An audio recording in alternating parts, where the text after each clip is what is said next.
Hello everyone, welcome to UPSC BPSC solution. Friends, आज हम अपने उस सीरीज़ को कंटिन्यू करते हैं जो हमने स्टार्ट किया था। मतलब कि इकोनॉमिक्स के जो हमने सीरीज़ स्टार्ट करे थे, इसका फर्स्ट लेक्चर 3-4 दिन पहले मैंने अपलोड किया था। अभी हम इसका सेकंड लेक्चर अपलोड करते हैं, जिस उसमें हमने इकोनॉमिक्स के बेसिक्स प्रिंसिपल्स को समझे थे और इकोनॉमिक्स के टाइप को समझे थे और इकोनॉमिक्स कैसे वर्क्स करती उसको समझे थे। आज हम इकोनॉमिक्स का जो सबसे इम्पोर्टेंट पिलर है उसको बोलते हैं मनी। आज हम मनी को समझेंगे, उसका इवोल्यूशन कैसे हुआ, उसका विकास कैसे हुआ, उसकी उत्पत्ति कैसे हुई और उसके टाइप्स को समझेंगे। तो चलिए स्टार्ट करते हैं, लेट्स बिगिन। तो चलिए, money evolution and its types, इसके कैसे कौन कौन से प्रकार होते हैं। तो सबसे पहला जो प्रकार होता है मनी का, और शायद ये सबसे शुरुआती चरण में जो मनी हमारे सामने आया था, उसको बोलते हैं कमोडिटी मनी। उसके बाद आता है मेटालिक मनी, उसके बाद बैंक मनी, डिपॉजिट मनी, फिर paper money, token money, fiat money. इन सब के मतलब हम समझेंगे एक एक करके। उसके बाद जो अभी सबसे रिसेंट फेनोमेना है, जब सबसे रिसेंट टाइम में जो हाल ही के दिनों काफ़ी प्रचलन और काफ़ी चर्चा में रहा है, उसका नाम है क्रिप्टो करेंसी। आए दिन न्यूज़पेपर में आप इसके बारे में सुनते रहते होंगे, पढ़ते रहते होंगे। तो चलिए, अब हम मनी के टाइप्स पे आगे बढ़ते हैं। तो सबसे पहले आता है कॉमोडिटी मनी। तो इसके नाम से ही आपको ये समझ में आता होगा कि ये क्या है। मतलब कॉमोडिटी का क्या मतलब होता है। कॉमोडिटी का मतलब होता है वस्तु, सामान। और मनी मतलब ऐसा मनी जो कि किसी सामान के साथ एसोसिएटेड हो, उसको बोलते हैं कॉमोडिटी मनी। शुरुआती चरण में जब मानव सभ्यता की शुरुआत हुई थी, तो सबसे पहले आपको पता है कि हम लोग बाटर सिस्टम का यूज़ करते थे। बाटर सिस्टम क्या था? बाटर सिस्टम एक ऐसी पद्धति थी जिसमें कि हम क्या करते थे कि किसी सामान के बदले उसी सामान के वैल्यू के बराबर कुछ हम दूसरा सामान दे देते थे। मतलब ये कि अगर किसी के पास कोई अनाज है, मान लो चावल है, और किसी को उसके बदले में सब्जी लेना है, तो उस सब्जी के बदले अगर किसी के पास सब्जी है तो वो लोग आपस में इंटरचेंज कर लेते थे। लेकिन उसमें बहुत सारी समस्याएं थी, उस समस्याओं को आपने पहले कभी पढ़ा ही होगा। तो उसके बाद लोगों ने इन समस्याओं को समझा, तो ज़रूरत के अनुसार, जैसे कि अंग्रेजी में एक कहावत है, necessity is mother of all invention. तो ज़रूरत आ गई, ज़रूरत की वजह से सिक्के का इन्वेंशन हुआ। सिक्के मतलब कि मनी का इन्वेंशन हुआ। और उस टाइम पे मनी किस किस चीज़ से बनाते थे, मतलब कि कमोडिटी मनी को बनाते किस किस चीज़ से थे।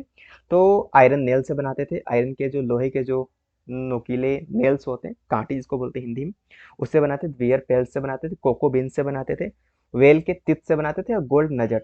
ये गोल्ड नजट क्या था? ये सोने की बिस्किट। जैसा कि आप 70 और 80 के दशक के बॉलीवुड की फिल्मों में देखते होंगे कि सोने की बिस्किट की तस्करी करते थे, स्मगल करके आता था इंडिया में। क्यों? क्योंकि वो जो प्लेट्स था उसको एक टाइम पे हम लोग, ये तो 70-80 की दशक की बात नहीं, उस समय तो काफ़ी डेवलपमेंट हो गई थी मनी की। मैं ये बोल रहा हूँ कि इसको लोग क्वाइन और मनी के रूप में यूज़ करते थे। अब क्या है, जैसे कि आप देख रहे होंगे कि अभी के टाइम पे तो हम इन सारी जो इमेज में दिख रहा है, इन सारी सिक्कों का या फिर मनी का इस्तेमाल तो नहीं करते हैं। यानी कि इसको हम लोगों ने बंद कर दिया। क्यों बंद कर दिया? इसके पीछे कोई रीजंस रहे होंगे। यानी कि हमने कुछ प्रॉब्लम्स फेस की, जिसकी वजह से आज हम प्लास्टिक मनी, जैसे कि ATM card, credit card, online money, e money जिसको कि हम बोलते हैं, जो हमारे वैलेट से चले जाते हैं, ट्रांसफ़र हो जाते हैं पैसे, उसकी ज़रूरत क्यों पड़ी? क्योंकि इसमें कुछ ना कुछ प्रॉब्लम्स थे। उन वो प्रॉब्लम क्या था? सबसे पहले एक-एक करके हम प्रॉब्लम को समझते हैं। पहला प्रॉब्लम ये था ना कि ये क्या होता है कि ये कभी न कभी ये खराब हो सकते हैं, कभी न कभी इसमें जंग लग सकता था, कभी न कभी ये डिस्ट्रॉय हो सकते थे, ये इरोड हो सकते थे। ये सबसे बड़ा प्रॉब्लम था। तो इसको स्टोर करना बहुत ही मुश्किल था। पता चला आप ये पैसे के रखे और इसमें ही जंग लग गया, तो फिर वो किसी वैल्यू का रहा नहीं। जैसे कि आप देख रहे होंगे इस वाले सिक्के में ना काला-काला स्पॉट आ गया है। तो अगर मान लो ये पूरा ब्लैक हो जाए, तो इसका कुछ वैल्यू रह नहीं जाएगा। तो स्टोर करना थोड़ा मुश्किल था। नॉट यूनिफ़ॉर्म, यूनिफ़ॉर्मिटी नहीं थी, इसका कोई स्टैंडर्ड साइज़ नहीं था, इसका कोई स्टैंडर्ड वेट नहीं था। जैसे कि आप देख सकते हैं, सारे जो मनी है ना, कॉइन्स है ना, ये अलग-अलग फॉर्म में है, अलग-अलग शेप में है, अलग-अलग साइज़ में है, और ऑब्वियस सी बात है अलग-अलग वेट में भी होगा। तो यूनिफ़ॉर्म नहीं था, तो लोगों को पहचान पाना मुश्किल था कि मान लो किसी के पास ये वाला सिक्का है और किसी के पास ये वाला सिक्का है। अब कोई कैसे आइडेंटिफ़ाई करेगा कि इस वाले सिक्के के बदले में इस वाले सिक्के को लिया जा सकता है, या फिर ऐसे-ऐसे 2 सिक्के बनाएँगे तो इसके बदले में आ जाएगा। हो सकता है कि ये जो सिक्का हो ये आयरन का हो और ये सिक्का जो हो गोल्ड का हो। तो ये जो ये साइज़ का सिक्का है, इससे ज़्यादा वैल्यू क्रिएट कर देगा ना। तो ये प्रॉब्लम होता था कमोडिटी मनी के साथ। दूसरा, ये नॉट प्योर होता था।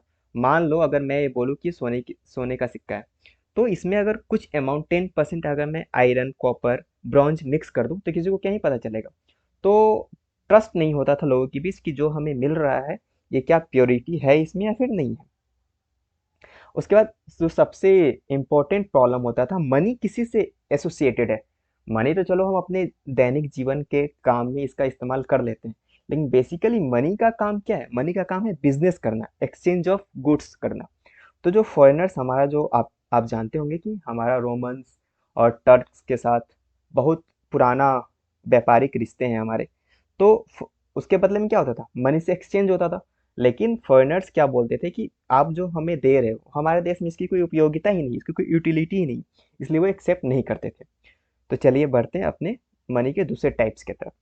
उसके बाद क्या हुआ? हमने मेटालिक मनी का इन्वेंशन किया। मेटालिक मनी क्या? जो कि अलग अलग मेटल्स के बने होते थे। तो हमारे जो किंग्स थे और जो बिजनेसमैन थे उन दिनों के, उन्होंने क्या किया कि सोने के सिक्के चलाना शुरू किया, जिससे कि ट्रस्ट डेवलप हो और एक यूनिफॉर्मिटी है, मतलब कि एक रूपता आ जाए सिक्कों में, पैसों में, जिससे कि आइडेंटिफाई करना काफ़ी इजी हो जाए। इसके अगर हम हिस्ट्री में जाएंगे ना, तो एक इंडो ग्रीक किंग्स जो थे, या फिर जो कुशाना किंग्स थे, उन्होंने भी हमें ऐतिहासिक स्रोतों से पता चलता है कि उन्होंने भी गोल्ड कॉइन इशू किए थे। लेकिन सबसे ज़्यादा जो अच्छे क्वालिटी का गोल्ड कॉइन किसी ने इशू किया था, तो वो थे गुप्ताज। गुप्ता, जिस वंश की स्थापना आ, श्रीगुप्त ने करी थी, जिसमें कि बहुत प्रतापी राजा हुए थे। जैसे कि उसके एक सबसे प्रतापी राजा थे जिनको कि समुद्रगुप्त जिनका नाम था, जिनको हम भारत का नेपोलियन बोलते हैं। तो उन्होंने बहुत अच्छे अच्छे कॉइन्स बनाए थे और काफ़ी यूनिफॉर्म साइज था उनका, और काफ़ी स्टैंडर्ड क्वालिटी के कॉइन्स थे उनके। जैसे कि उनके कॉइन्स में राजा जो हैं वो बीना बजा रहे होते हैं। और जैसे राजा लोग का पुराना जो क्या शौक होता था, एक शिकार करना। तो एनिमल को शूट करते हुए भी उसमें बहुत सारे अ, चित्रों को दर्शाया गया है। आपको पता होगा कि समुद्रगुप्त जो थे वो बहुत अच्छा वीणा बजाते थे, तो ऑब्वियस सी बात है, हो सकता है कि समुद्र गुप्ता पीरियड में समुद्रगुप्त के द्वारा ही इस सिक्के को चलाया गया होगा, ऐसे इतिहासकारों का मानना है। उसके बाद दिल्ली सल्तनत में सिक्के का काफ़ी ही बहुत तेज़ी से विकास हुआ। और दिल्ली जो सल्तनत के किंग्स थे, उन्होंने सिल्वर कॉइन चला, जिसको कि टका बोलते हैं। और शेरशाह सूरी ने रुपया चलाया, एक सिल्वर कॉइन था जिनका कि नाम रुपया था। इसको आप मेडाइवल इंडियन हिस्ट्री में अच्छे से पढ़ लेंगे। अकबर ने एक कॉइन चलाया था जिसका नाम था मूर। इसके साथ भी एक और प्रॉब्लम था। इसमें क्या प्रॉब्लम था ना, कि इसका एक इंट्रिंसिक वैल्यू होता है। इंट्रिंसिक वैल्यू कहने का क्या मतलब होता है? अगर मान लो आपके पास 2 रुपये का गोल्ड का कॉइन है, या फिर 2 रुपये का सिल्वर का कॉइन है। अब गोल्ड का 2 रुपये जो उसका वैल्यू है सो है ही, लेकिन उसका एक खुद का वैल्यू है गोल्ड का। समझ रहे हो आप बात को? मतलब सोने का अगर मान लो उस 2 रुपये को हम हटा दें, नील कर दे उस वैल्यू को, गवर्नमेंट ने कहा कि आज से ये 2 रुपये का सिक्का जैसे कि डिमोनेटाइज कर दिया हमने, उसका कोई वैल्यू ही नहीं रहा, लीगल टेंडर में रहा ही नहीं। तो क्या होगा? लोग क्या करेंगे? उसको मेल्ट करके उसको जो गोल्ड का स्टैंडर्ड रेट चल रहा है मार्केट में, उस रेट से बेच देंगे। ये प्रॉब्लम इसके साथ आ गई थी। तो इसके साथ प्रॉब्लम ये होता था कि लोग इसको मार्केट में लाते ही नहीं थे, लोग स्टोर करने लगते थे। जैसे ही लोग स्टोर करने लगते थे, उसको मेल्ट करके बेच देते थे, मिंट कर देते थे उसको। तो इससे गवर्नमेंट को दोहरा नुकसान होता था। एक, उनके खजाने से सोना चला जाता था, और दूसरा नुकसान क्या होता था? दूसरा नुकसान ये होता था कि इकोनॉमी में उतने पैसे का सर्कुलेशन रुक जाता था। तो इसी की रोकने के लिए और इसी की वजह से हमने एक तीसरे मनी का विकास किया, या फिर हमारे सामने एक और मनी का रूप विकसित होकर आया, जिसको कि हम बोलते हैं पेपर मनी। पेपर मनी के लिए ना, पेपर मनी से पहले हम लोग फिएट मनी को समझते हैं। मतलब पेपर मनी एक काइंड ऑफ फिएट मनी, क्योंकि पीछे वाले में क्या था कि जितने रुपए का सिक्का होता था, जितने रुपए का पैसा होता था, उतने रुपए का क्या होता था हमारे पास? गोल्ड, उससे ज़्यादा का ही गोल्ड होता था। लेकिन पेपर में अगर मान लो आपके पास 2,000 का नोट है, तो जो पेपर होगा मैक्स टू मैक्स उस पेपर का वैल्यू 10 पैसा भी नहीं होगा, जो पेपर है आपके पास। तो इसके लिए ना लोगों ने बोला कि चलिए भाई, इसके लिए दो कंडीशन होना चाहिए।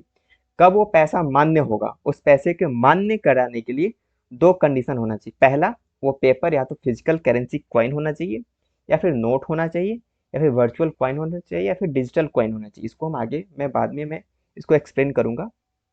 और दूसरा कंडीशन क्या होना चाहिए, साथ ही साथ उसे उस देश का, उस वैध देश का या तो राजा, या फिर रानी, या फिर वहाँ की गवर्नमेंट, या फिर वहाँ का सेंट्रल बैंक उसको इशू करे।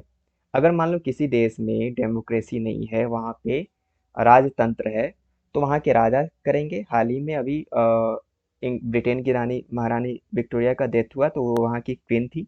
या फिर वहाँ की गवर्नमेंट इशू करेगा, या फिर वहाँ के सेंट्रल बैंक इशू करेगा। अब करेंसी को इशू कौन करता है? तो 1000 रुपये तक का कॉइनेज एक्ट 2011 के तहत कौन इशू करता था सारे coins? Government of India issue करती थी। और 1 रुपये के सिक्के में सिग्नेचर किसका होता है? फाइनेंस सेक्रेटरी का होता है। और 1 रुपये से ऊपर का जितना भी नोट होगा उस पर किसका साइन होगा? सॉरी, मैंने अगर यहाँ पे सिक्का बोल दिया, 1 रुपये के नोट पे फाइनेंस सेक्रेटरी का सिग्नेचर होता है, और 1 रुपये के ऊपर जितने भी नोट होंगे उस पे आरबीआई एक्ट 1934 के तहत गवर्नमेंट गवर्नर जो होते हैं आरबीआई के, उनका साइन होता है। अब बैंक मनी और डिपॉजिट मनी, ये बैंक मनी और डिपॉजिट मनी से क्या मतलब हुआ हमारा? इसका मतलब ये हुआ कि आपका जो मनी है फिजिकली आपके पास नहीं है, वो बैंक में जमा है। डिपॉजिट का मतलब जमा होता है, यानी कि बैंक में जमा है, डिपॉजिट है, उस मनी को बोलते हैं हम लोग बैंक मनी और डिपॉजिट मनी। जैसे कि इसका दो एग्जांपल है, चेक और डिमांड ड्राफ्ट। चेक में क्या होता है, हमारे पास हमारा ही पैसा होता है, लेकिन वो बैंक के पास होता है। हम एक चेक चेक लिस्ट पे सारा कुछ प्रोसेस करके भेज देते हैं बैंक को, यानी बैंक को ऑर्डर देते हैं कि आप ये फलाना पर्सन को आप ये पैसा दे दीजिए। तो इसमें एक प्रॉब्लम्स था, लेकिन बाद में जो वायसराय रिपन्स थे उन्होंने नेगोशिएबल इंस्ट्रूमेंट एक्ट 8081 एक्ट को पास किया। इस एक्ट का मेन ऑब्जेक्टिव ये था कि लोग क्या करते थे, मान लो मैंने चेक को इशू किया, अब बैंक उस बंदे को जिसको मैंने चेक इशू किया जिसके नाम से, उसे वो पैसा देने से मना कर देता था। इसके लिए इसको इस एक्ट को लाया गया, जिसमें कि अगर आप मना करते हैं तो आपके अगेंस्ट एक्शन होगा। और फोर्जरी को भी रोकने के लिए, फोर्जरी कैसे होता था? फोर्जरी ऐसे होता था कि अगर मान लो मुझे किसी को 10 लाख देने, मैंने उसे 10 लाख का चेक बना के इशू कर दिया, अब मेरे अकाउंट में 10 लाख था ही नहीं। अब वो बंदा तो बेवकूफ़ बन गया ना, तो चाहे तो मेरे अगेंस्ट केस कर सकता है कि मुझे ये पैसा नहीं मिला।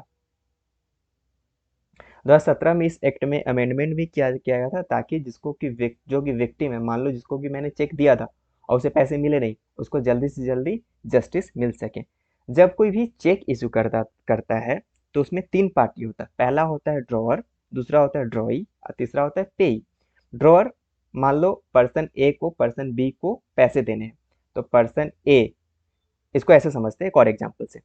मान लो आप कहीं जॉब करते हो, तो आपको चेक बनाकर, आप जिसके यहाँ नौकरी करते हो वो आपको चेक बना के दे दिया आपका सैलरी, और आप उसको कहाँ जाओगे? बैंक में जाओगे, बैंक में इन कैश करा लोगे। तो इस कंडीशन में जो आपका बॉस हुआ वो क्या हुआ? ड्रॉअर।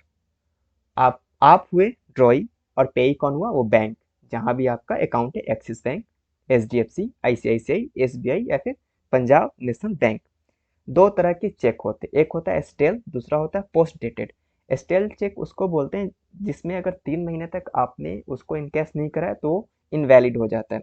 पोस्ट डेटेड उसको बोलते हैं, मान लो कि अगर आपको किसी भी चीज़ की पेमेंट करनी है, और वो पेमेंट करनी है 2 अप्रैल को, तो आज आप 2 अप्रैल के नाम से एक चेक बनाकर, चेक साइन करके उस पर्सन को दे दो। वो 2 अप्रैल जैसे ही आएगा वो इसको इनकैश करा लेगा। इसको बोलते हैं post dated cheque.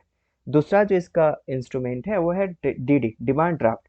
Demand draft क्या होता है? डिमांड ड्राफ्ट में क्या करता है कि सेम काइंड ऑफ है, बिल ऑफ एक्सचेंज जैसा है, कि मतलब आपको एक हुंडी जिसको बोलते थे ना पुराने जमाने में, हिस्ट्री में आपने पढ़ा होगा, कि उसको आप इशू करके दे दो उसके नाम से, वो बैंक में जाके इनकैश करा लेगा। इसमें क्या है ना कि इसमें हाँ, बैंक मना नहीं कर सकता है पैसे देने से, या फिर वो कोई, वो किस, जैसे कि चेक में क्या होता था कि पहले आपको जमा करना नहीं होता था, वो बैंक को कॉन्फिडेंस में लेके आप देते थे कि हाँ मेरा जमा है, सामने वाले बंदे को पता है या फिर नहीं है कि जमा है या फिर नहीं। इसमें क्या होता है ना कि 100% आपको पहले बैंक जाना होगा, आपको पैसे जमा करने होंगे, चाहे आपके अकाउंट में कितने ही पैसे हो, लेकिन आपको बैंक जाना होगा, पैसे जमा करने होंगे। वो एक डिमांड ड्राफ्ट बना के देता है, आप दूसरे पर्सन को दे देते हैं और वो उसको इनकैश करा देता है। जनरली ये जो चीज़ों को अप्लाई किया जाता है, ये अप्लाई करते हैं अपन एडमिशन, फॉर्म फिलिंग वगैरह में। क्रिप्टो करेंसी बहुत ही आफत तूफान मचा के रखा है इस वर्ल्ड ने अभी के समय में। देखिए, अभी जो इमेज दिख रहा होगा ये आपको क्रिप्टो करेंसी, बहुत सारे बिटकॉइंस, इथरम, लिब्रा, ये सभी आपको दिख रहे होंगे। तो क्रिप्टो करेंसी क्या है? ये कोडिंग के बेस्ड पे, ब्लॉकचेन टेक्नोलॉजी पे बेस्ड एक वर्चुअल करेंसी है, जो कि फिजिकली नहीं होता, डिजिटल होता है, और वो एक दूसरे को हम ट्रांसफर करते हैं।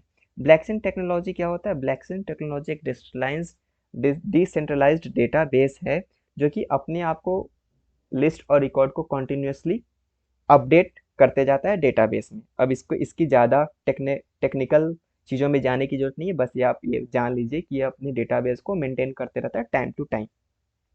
डिसेंट्रलाइज्ड करने का क्या मतलब हुआ? मतलब कि इसका कमांड है, इसका कंट्रोल किसी एक पर्सन के हाथ में नहीं है, ये बहुत सारे लोगों के कंट्रोल में होता है। आखिर ये बला आई कहाँ से? क्रिप्टो करेंसी का ओरिजिन क्या है? 2009 में ऐसा एक अनजान व्यक्ति था जिसको लोगों ने सतोशी नाकोमोटो नाम दे दिया है। एक जापानीज थे, पता नहीं इसके पीछे भी सच्चाई, लोगों को नहीं पता है कि इसके पीछे क्या सच्चाई है। लोग ऐसा बोलते हैं कंस्पिरेसी थ्योरी है। अगर आप कंस्पिरेसी थ्योरीज में बहुत बिलीव करते हैं, इस तरह के नॉवेल्स पढ़ते हैं, तो ये जान के आपको बहुत मजा आएगा।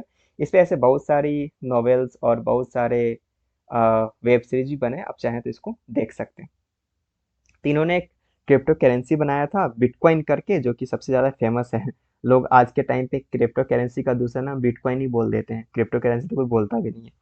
तो उस अभी के उस समय के अकॉर्डिंग इनके पास 21 मिलियन कॉइन्स उन्होंने बनाया था। यहाँ पे मैं कुछ क्रिप्टो करेंसी के नाम लिख दिया मैंने: इर्थ्रम, लिटकॉइन, डिजी कॉइन, लैक्समी कॉइन और रिपल। इसके अलावा बिटकॉइन तो है जो कि सबसे ज़्यादा फेमस और सबसे उत्पाद मचा के रखा है अभी इसने मार्केट में। तो ये था हमारा लेक्चर मनी, उसके ओरिजिन और उसके टाइप्स के बारे में। अब मिलते हैं अगले लेक्चर में। Thank you very much.